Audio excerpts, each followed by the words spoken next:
Days after you threatened him, he was found dead with a gunshot wound in the head. What the hell is happening to the city? You can't all of us here. The cemetery? Yes. Answer the question. Wambot.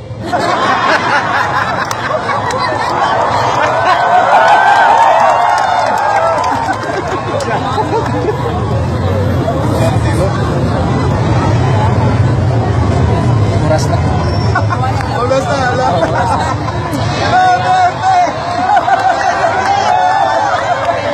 Basta anak na babae, wala ka talagang magawa. Hindi mo anak ko na lalaki, medyo takot ka rin yung dalawang babae, wala ka kasi inday. Pinula kang sirit. Singkahan din mo, singkahan. Wala lang ako. Ako, I can talk about drugs, killing drug people. I can talk about criminality, killing criminals. And I can talk about corruption and stopping it. Because I have been in government for 40 years. Now, I will ask you. Ginagawa kita ngayon. I'm trying to ask you to tell me dito. Yung totoo lang. Can Binay can talk about drugs and criminality.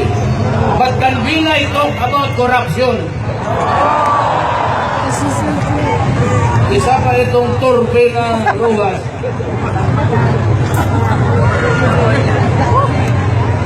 You know, this guy with Eric and Terese, congressman ng Caloocan, the spokesman of the Liberal Party. Can I have a copy of it? What?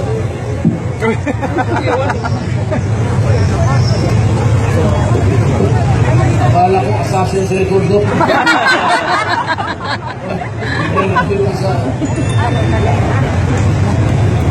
Ito si Erese is a businessman.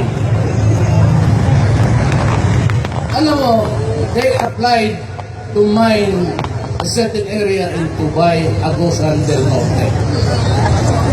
They applied for small-scale mining, pero separate.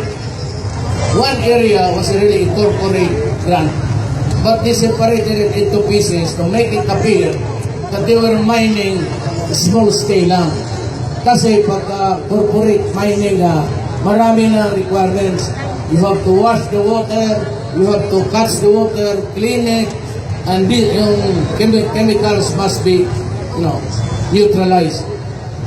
Kaya ginawa lang nilang small scale. When they started, ganito ba ang Tubay? You could still see the green of the place.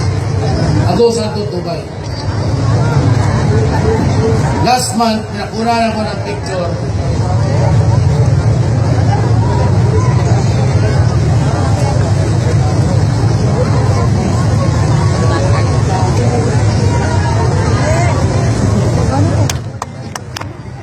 Ano ang okay? Paula.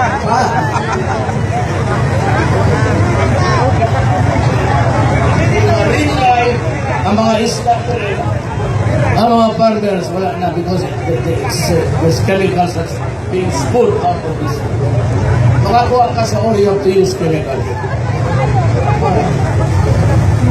And they will find 77 million. We went to the courts, of state government, but they must pay 77 million. They went to the Supreme Court. Government won. Mabayroon doon sila 77 million.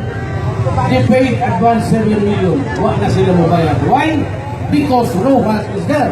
As a matter of fact, ang jet train ni Rojas, pareho karoon sa ginagamit ako.